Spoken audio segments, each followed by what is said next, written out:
I didn't think it could happen. I could not believe it. None of us could. They were defeated. I saw it all. They were defeated. The Emperor's own angels of death. They were now dead.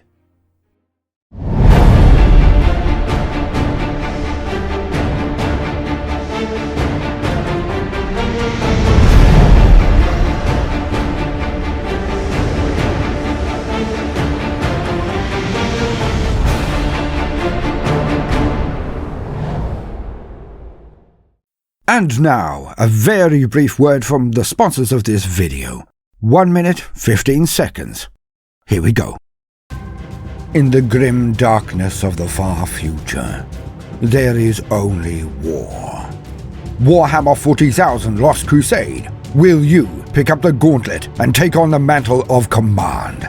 With the most recent update, Warhammer 40,000 Lost Crusade has now added a new function called Rally the Chapter, and players can now choose from 4 other options: the legendary Ultramarines, the stealthy Raven Guard, and the stoic Imperial Fists. And of course, also the mighty Sons of the Khan, the White Scars. The fastest and arguably the fiercest of all of the Space Marines, the White Scars believe in lightning-fast assaults, leaving no foe alive at their end. Go to the HTML for Lost Crusade and join the Rally Your Chapter event to invite friends and gain more chances for rewards. Battle anytime, any place, anywhere on this free-to-play mobile MMO strategy game. So hit the links in the video description, download the game, and receive the $10 gift voucher, and then raise your personal banners. Download Warhammer 40,000 Lost Crusade today, and lead your chapter to victory. And thanks very much for that. Now, on to the tale.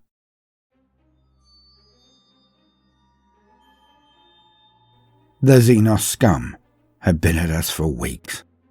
Had charged us again and again. Walls, carpets of dead lay there. Yet they just scrambled over them.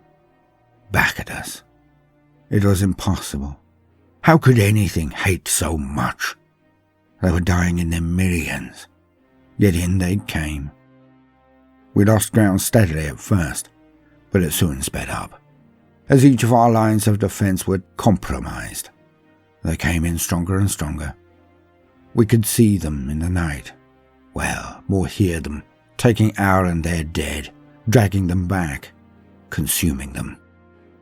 I fancied that at any time I'd start to see Xenos with our own faces, friends and colleagues murdered from days before, but they were never close enough for me to see. Not really. But down the scope of my las gun, they were all still Xenos. My fears were unfounded. That was, of course, the least of my problems. Our problems. They were not going to stop. It was only a matter of time. Then they came, the Astartes, the Space Marines, and foolishly, we thought the day was saved. Tanks and guns and armoured knights they were aplenty. The Astartes took up defences that were considered compromised. They prepared to sally out. Only they would do this.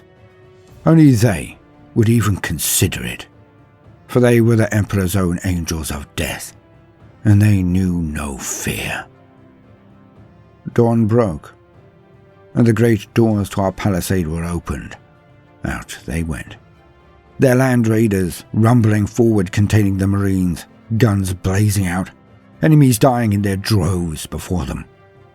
When they got closer to the onward rushing waves of Nids, a ramp slammed down at their fronts, and near 200 Marines were rushing from them, straight into the Tyranids. And it was glorious there for an hour. One beautiful hour of vengeance and hope. The Marines tore into them like they were on the drill yard. Ranks of Nids fell to organized discipline bolter volleys, exploding in lines and throwing blood and bone and viscera onto those following them. Anything else would have broken, would have fled. The Marines seemed unstoppable.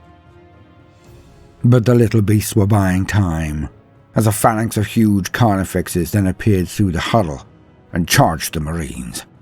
Land raiders fired their las cannons and chopped fexes to pieces. When they got closer, their fire was supplemented with heavy bolter and melter shots. Massive beasts melting before our very eyes. We cheered. We hollered until we were hoarse. But then it happened. The tide turned so fast. So damned fast. Things we'd never seen before, as large as carnifexes, were hidden amongst the push. They lurched forwards, and Marines just dropped to their knees, holding their heads, many keeling forward and just dying in waves from the psychic screams emanating from these things. They didn't stop there either.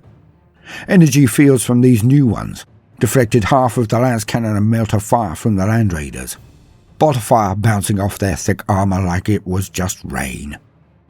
They charged the land raiders and tore them apart with their fierce, elongated talons, punching straight through ceramite, destroying the machine spirits of the tanks and leaving them for dead as they went on to the next target, and then the next.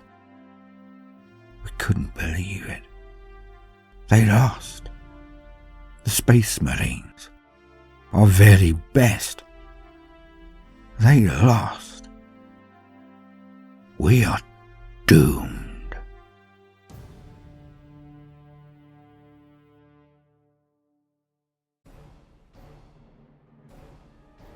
Welcome, gentle listener. I am Baldermort, your faithful servant, and I wish to introduce you to the forces, factions, and units of the Warhammer 40k universe, the grim darkness of the far future, where there is no time for peace, there is only time for war. And today, we are to discuss one of the nastier bioforms of the Tyranid hive fleets and armies. Now, I had missed this one, but that I put down to not owning one yet. Perhaps I will wait until there is a new codex. In any case, these beings are terrors on the battlefield for a very simple reason. They're huge balls of armor and claws, as one would suspect from a Tyranid warbeast, but they are so much more. And so, as usual, for the very basics, let us lean on existing wisdom. To quote, Maleceptors. The Maleceptor is the purest embodiment of the hive mind's psychic power, a living vessel from the Gestalt consciousness that rules the Tyranid race. As it advances ominously into battle, warp energy spears from its eyeless cranium, vaporizing all in its path.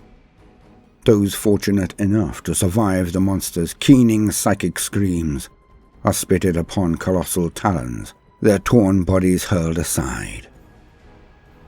Bullets and energy bolts fired at the Maleceptor are consumed by a formidable psychic barrier, or deflect harmlessly from its thickly armored hide.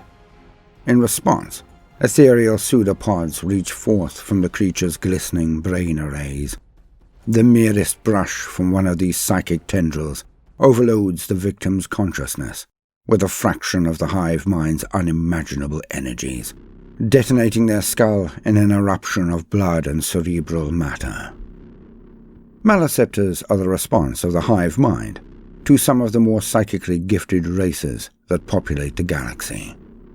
At first, they appear much like other advanced Tyranid organisms, hulking brutes armored in thick chitin plate, towering over swarms of lesser bioforms. Those unlucky enough to encounter one up close witness the horrifying truth. Embedded in the beast's torso are glistening orbs of encephalic tissue, from which protrude twisting coils of shadowy energy.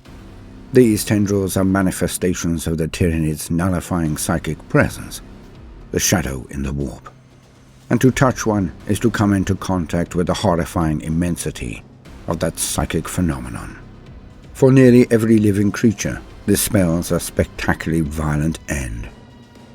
It is fortunate that Maleceptors are such complex and valuable organisms that the hive mind rarely deploys more than a few such creatures to see its will done. A single Maleceptor is capable of obliterating the minds of several enemy psychers. Gathered in sufficient numbers, they possess the power to tear entire cities to the ground, and slaughter battalions of foot soldiers and vehicles without laying a talon upon them. To enhance their already prodigious abilities, Maleceptors are often accompanied into battle by drifting hosts of zoanthropes and neurothropes.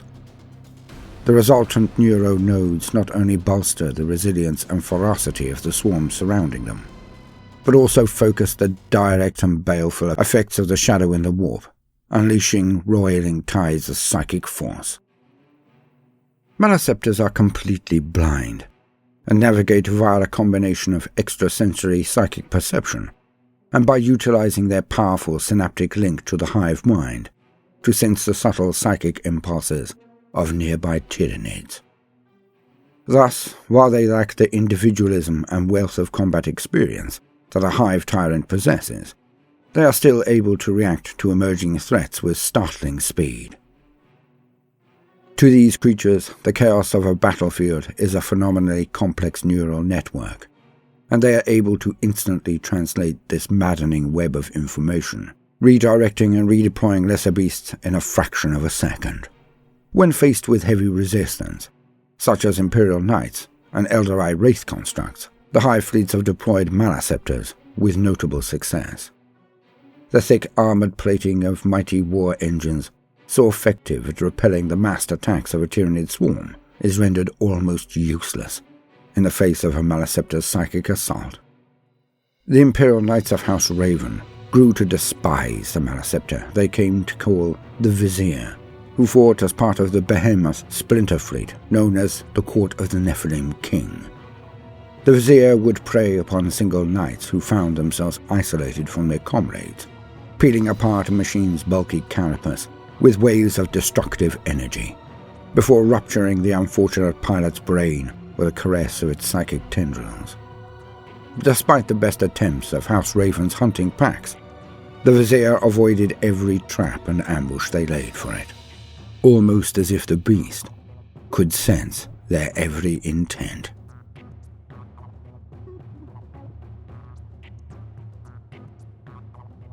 End quote. Now the Maleceptor is a magnificent model, I hope you will agree, but they are also a sign. As much as any Hive or Tyrant Guard, they are the visual reminder that the Hive fleets are not only eating their way through the Milky Way galaxy, but they are evolving and improving as they go. As the Hive Guard is obviously the byproduct of the absorption of Space Marine DNA and the Black Carapace, the Maleceptor is the proof of the Eldar and the other psychic beings' effects on the Tyranids. For only those beings that prove their worth and cause the Tyranids issues then elicit such a hard counter. And the Maleceptor is the hard counter to the Eldar Warlock or Farseer, and the Imperium's own sanctioned psychers and librarians. Even the Orc Weird Boys to a certain extent. For this is the true strength of the Tyranids, the true terror of their increasing expansion across the known universe. For with each battle, each campaign, each world and race they consume, they get stronger. The races of the galaxy are in real danger from the Tyranids, as I've stated before, but none of them truly seem to grasp the magnitude of the threat, with one notable exception. Cesaric, the silent king of the Necrons. Alas, it would seem that even the silent king has too many eggs in the air, as his recent actions in creating null zones seems more directed towards the encroachment of chaos, and has barely anything to do with his proclaimed first and foremost concern, the Tyranids. For that is why he returned to the galaxy, after his self-imposed exile. He met the Tyranid Hive fleets coming to the home of his people, the Necrons, and turned around to help them in the fight. And why do I mention all of this in an ostensibly Tyranid video, where they should be the center of attention? Well, this is simple. For the example paints 1,000 pictures, reveals 1,000,000 errors.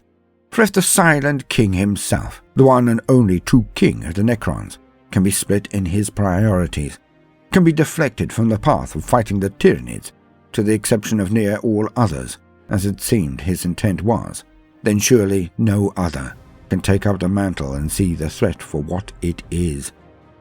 Cesarek spent potentially millions of years playing the good serf, the lapdog to the Catan, all while secretly planning their downfall.